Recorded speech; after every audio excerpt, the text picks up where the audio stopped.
Hello, Indianapolis. Welcome to We Are Indianapolis. Appreciate you tuning in today. I'm your host, Olgen Williams. I'm the Deputy Mayor of Neighborhood for Gregg Ballard Administration. Your community servant program is designed to share information with our residents here in the city, Central Indiana, about the great program that's going on in the county and around Central Indiana. And we have some great program, and we're so happy to talk about one that's second to none in servicing people. And I guess right there is Gregg Keesling, and he's the, let me get it here, hold the hell, you are the president of RecycleForce. Thank you, yes. Welcome, Gregg. Thank you. I've been knowing this gentleman for quite a while, many years, and one thing I love about Gregg, he has a passion and compassion for the work he does, and that makes a difference. It's not just a paycheck. I don't know if he even get paid for what he's doing, but I know. I get paid, but they do. But it's a passion for it, and I can appreciate that, serving people. What is RecycleForce, Gregg? RecycleForce is a non-profit social enterprise. We recycle electronics, but we also double as a prison reentry program. So we are recycling copper, aluminum, steel, but we're also recycling people. Great. So you take all this old stuff that people, they don't have to throw it in the garbage. No. They can take it to your shop. They can take it to our shop. Before we move further, tell them where they can take it in case they have. They can take it to 1125 Brookside Avenue. All right.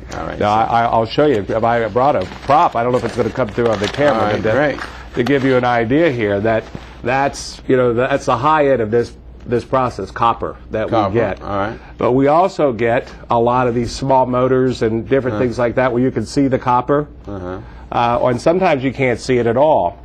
And we use the same analogy for our people as well. This is the top of the line in the recycling business, and this is what we want our people to be too. The best we could be. The reality is so many of us, one day we're good, one day we're good, and the next day we're not so good. But we're also taking people where it's hard to see the copper in them or the goodness in them, and we're able to turn these individuals and find the goodness and have them come to work. And so it really is. So many of our folks talk about the trash that we throw away. We also have thrown away people.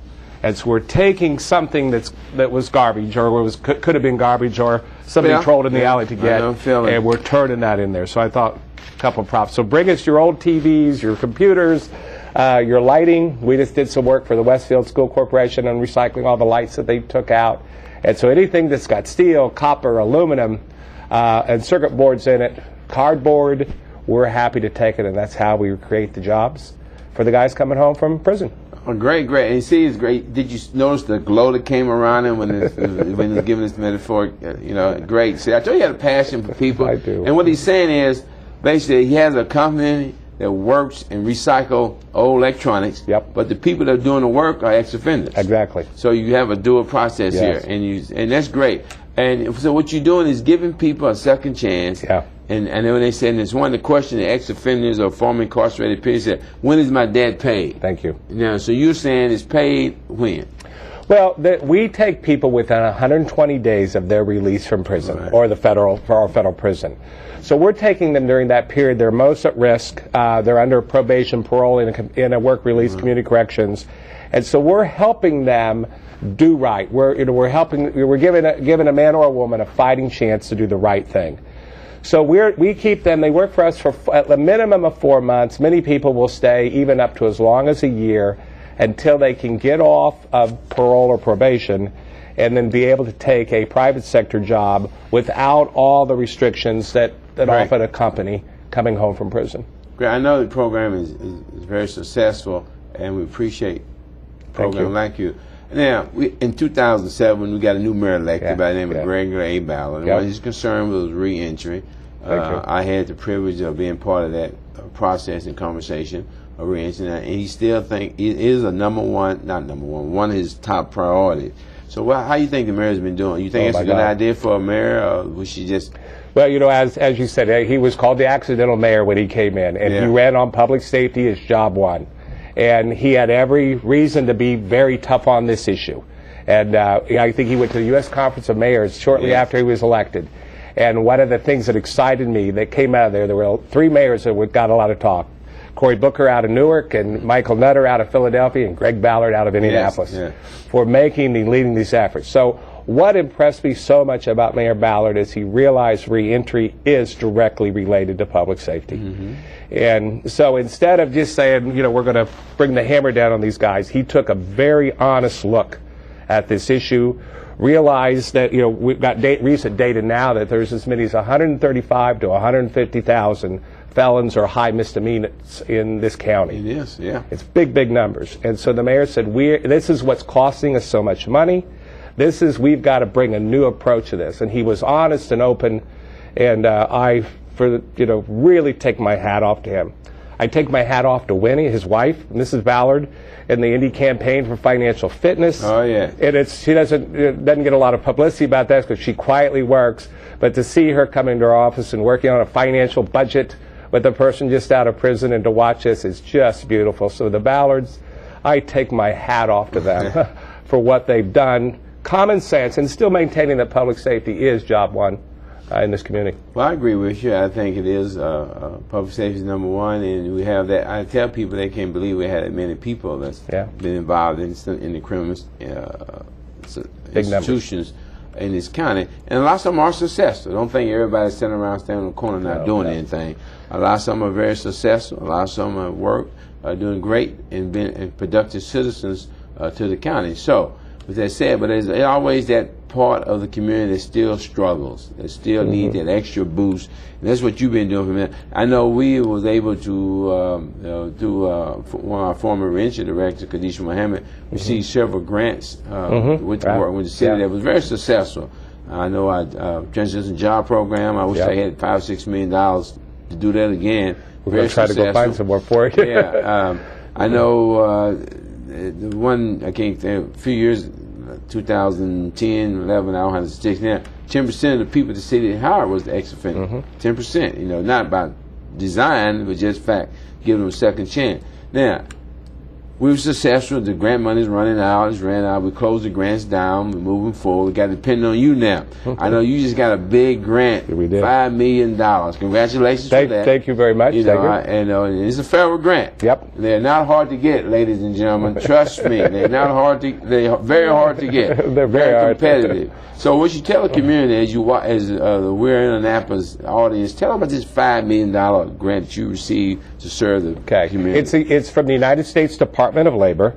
It is what is called a random assignment study, which we're part of 7 cities in the United States that have been selected. So there's New York, Syracuse, Atlanta, Milwaukee, San Francisco, Fort Worth, and Indianapolis. All right. So it's like a medical trial. So in Indianapolis, 1,000 people coming home from prison are identified. 1,000. They agree to be in the study. And then they go through a random assignment, which half of them will get a job with us, a minimum 4-month job. The other half then go seek the services that are available in the community. All right. So MDRC, which is one of the premier... Wait, the other half that don't work with you, they do it on their own? They're doing it on their own. And they get referrals to the Work One, other programs that are out there. They're given a list of what's available in the community. And so what the Obama administration is looking at, does this transitional job have the impact? Does it reduce recidivism? Does it lead to greater income for the individuals? And does it lead to increased child support? It's one of the big things we're looking at. How can we help these non-custodial parents be able to take care of their children? Pretty good. And so we're a little over halfway through. We're about halfway, meaning what? We've got 500 and some people here. All right. So right now there's about 250 in what we call the control group that's out there seeking services in the community. We have a little over 250 that are in what we call the treatment group. All right. And they're working with us, and we have 2 partners. We've got New Life Development Ministries, Reverend Potter, Gene Potter, wonderful. And they this summer they did all the painting of Crown Hill Cemetery. And then The Change Life, Steve Covey, and their program out of Park 100, and they're doing small manufacturing. They make communion cups is one of the projects they have. 2 great programs. Thank you. And so anyway, we're about halfway through it. MDRC, it's a New York-based, one of the premier research firms in the United States, is doing this evaluation on all 7 cities. And then this information will then be fed back, obviously to the federal government, also to the state of Indiana, When we got the grant, Governor Daniels was very, very supportive of this issue, and he wrote a letter to President Obama at the time that said he would make certain the findings of this grant informed all of the state agencies around the answers. Obviously, we'll have a new governor by the time the study is completed, but I'm very optimistic that Governor Pence will want to know all these same information. So we hope this study can help lay the groundwork for significant positive changes that we can make, still making public safety job one, but giving these men and women coming home a fighting chance to reconnect with their children. Well, they deserve a chance. And I want to say something about our prosecutor, too, because Terry Curry's become a big part of this and the work that he's done with child support. And people like Andy Fogel and John Owens over there around the child support enforcement. There is literally millions of dollars today in the hands of families and children from these men because of some of the common sense steps that have been taken to help collect this child support and get it into the hands of children.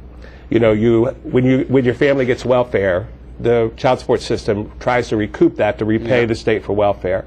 And the state has been being a little bit more flexible. The county has been a little bit more flexible in collecting that arrearage to the state and we call it doing the next best thing.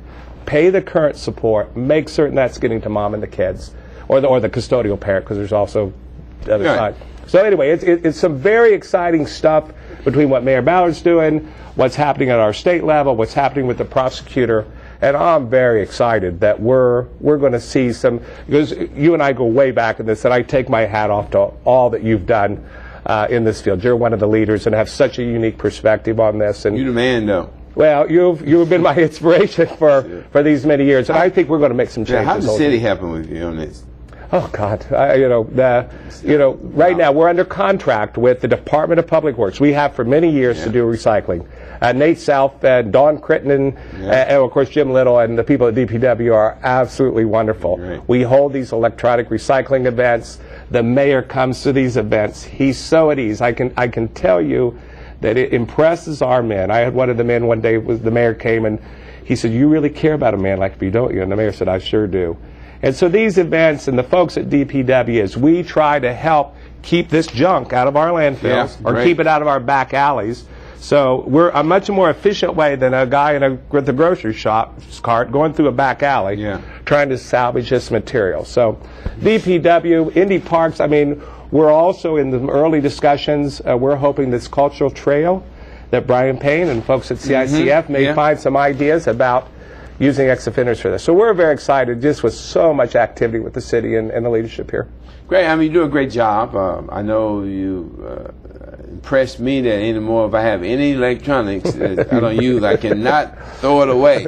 Trust me, I look at it. And that 8-track tape player, we want that, Olgen. I can't throw it away. It'll stay in my closet until I can get a chance to get it over there or put it in one of the events. I just can't throw it away anymore because I know you are helping somebody to get a job. And I will remind you that a new law went into effect that is now illegal to throw away electronics into your trash. Illegal. You hear that, audience? Illegal. It's illegal. And where can they take it to your shop? Again, we're at 1125 Brookside Avenue, Suite D12. We're in 80,000 square feet in the old Switzer building there, about 10th and Mass is where it's located. We've recently moved out of the RCA plant. That place has been torn down. And we're in new digs. We've kind of moved up a little bit, and we've got a very nice drive-through, so in the winter you can drive through, drop off, so you don't even have to get out of your car or anything. How many people over there you have employed? Well, total in this grant right now, it's over 250 plus people. We do have a few that are back in prison right now, but very few. I think the last number I had was 14, and I'm very proud, as you know these numbers. Right now, we're very encouraged. Those are good numbers. And then the problem we're gonna have here now, having this show, is that people are going to want to call. They're gonna call, and their son, their husband. Thank you. So, all right, help them with this. When they call a number, they got to be referred to something. Thank you. The parole and probation and the community corrections are our gatekeepers. All right. So as much as, and I will be happy to talk to anybody, and I do this almost daily basis, but I cannot employ directly your son or daughter in this program. They must be out of prison 120 days or less. They must be medium to high risk, and their probation or parole agent must decide that this is the best option for them. Most of our people have never held a job in their life, to be very honest. It's We've got a few that have, but the vast majority, this is the first job of their life. And so we're hoping that other services, I mean, we've got a Work One, we've got a lot of good programs out there that can help individuals who have more skills and maybe coming home with a little bit more. But I know it's hard. It's just hard for everybody right now, and I have a lot of sympathy for mothers and fathers who are going to call me, and I'm not going to be able to help their children. Yeah, well, you know, success come only through hard work. I was telling the class the other day at church that, you know, you find you find success before hard work. Only one place that's the dictionary first, and you got to work hard. And that's what you about working hard. I know you have a lots of successes, wonderful stories of men and women that's moved on from your shop. Yeah. I know some of them have been hired by the city, some have been hired for other private individuals, working hard. They look, I run into them at different places, and I'm like you, I can't hardly go any place or somebody want to talk about this issue. And the mayor took this on, a big challenge, you know, and it's tough. It's tough in a way. There's no silver bullet. There's no one person can do it, but it's people like yourself, Reverend Potter, Steve Covey is making a difference, and there's 80 different organizations out here that work with ex-offenders in some capacity that can help them if they're willing to call. And I tell them call 211. If you know, a lady came to my house the other night. They come to my house, I don't know about your house. They know where I live. They knock on my door. My wife, I got to go to the door. That's all right. That's part of it. God live in Hallville. They know where I live. But because of the work you're doing, you are making a difference. But not only are you help clean the environment up, you are helping reduce crime because these individuals no longer do what? They have to go sell drugs or rob and steal. They no longer have to commit crime. Exactly. Exactly. You know, and they realize that they can be of value to this community. That means so much to a man and woman that when they thought they could. I know a guy never had a job in 25 years and went to a similar type program. And, you know, in 25 never had a job. So dope. But a program like yours changed his life. Then he's got a full-time job, got married.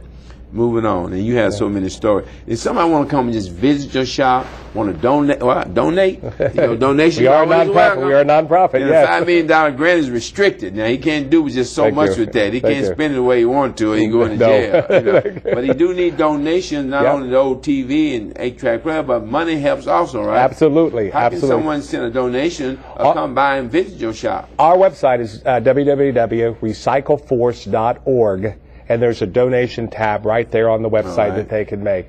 And we conduct tours almost every day. It's really part of the reentry process. The men work, we come in, and we have a few women. I say men because it's the vast majority of men. We have a few women too.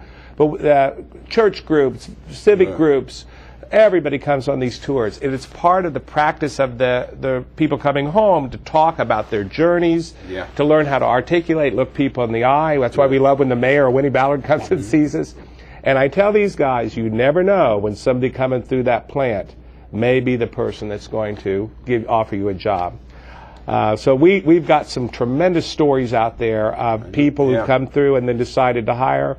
We've got some wonderful mentorship through Trusted Mentors and many other groups that have just really doing some tremendous, wonderful things. And it's wide open. We love to do these tours, so come visit us, please. Indianapolis, we are in Indianapolis. That's what we're about. Gregg Keesling, the president of RecycleForce, is our guest. Appreciate it. Now, the issue of, we got over 2 million people incarcerated in America, over 350,000 get out every year, federal and local prison.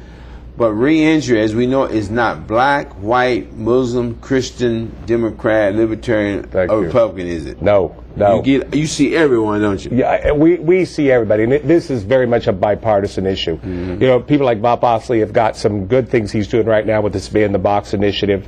There are you know that came from us. Well, okay, thank you. All right. But I want to say across the board. We talked about that we've been talking about that for years. It's been trying and the expungement of records. But I just want to say, from people like Marilyn Pfister, to Maggie Lewis, to Zach Adamson, I serve on a panel with him. There is not a single person on that city county council that is not committed to this project.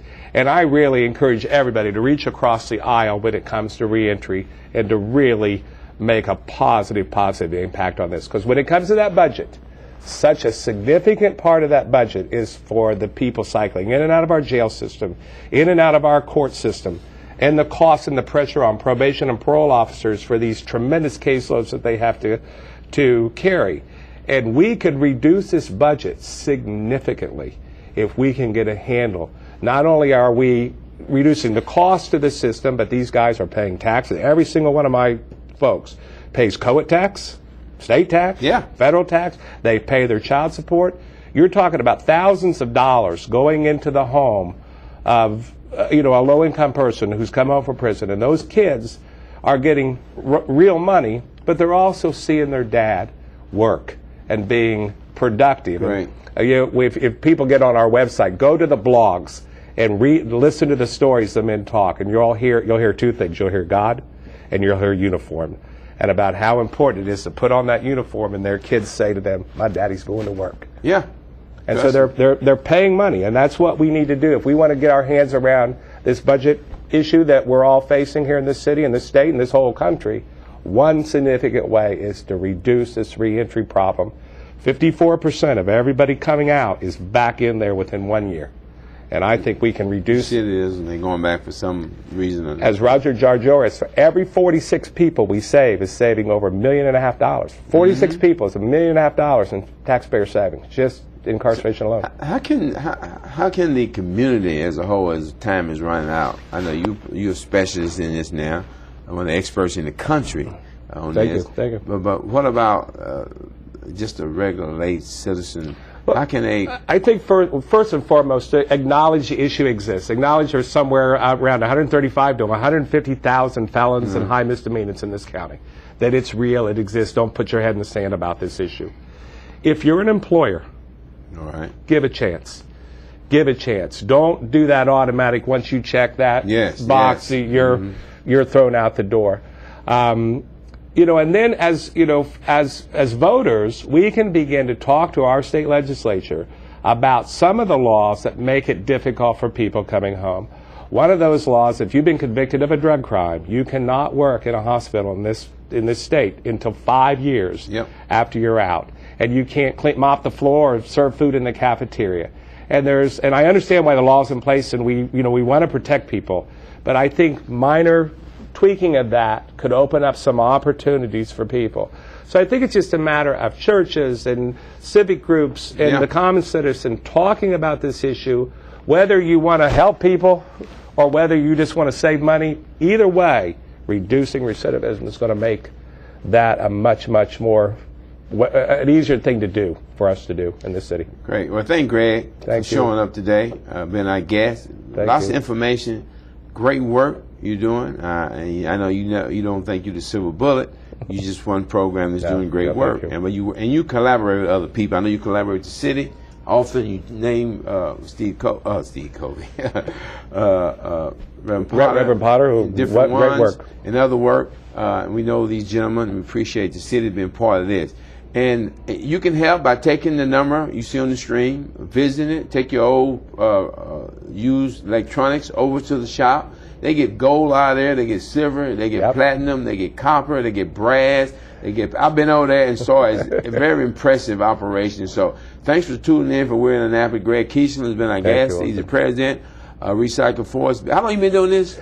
16 years, really. 16 years, Keys to Work is my wife's company, and we've been working on this so long time. We've been doing it. I knew we've been doing it 2 decades myself, and I appreciate the work. And I appreciate Mayor Ballard being a champion for your program like yours. So thanks for tuning in. We want everyone to remember, give someone a second chance. The debt has been paid. If you give them opportunity, they can be successful. They can be a good citizen, will be a good citizen and productive citizen, and they will start paying property taxes and taxes to help us. So God bless you and peace unto you.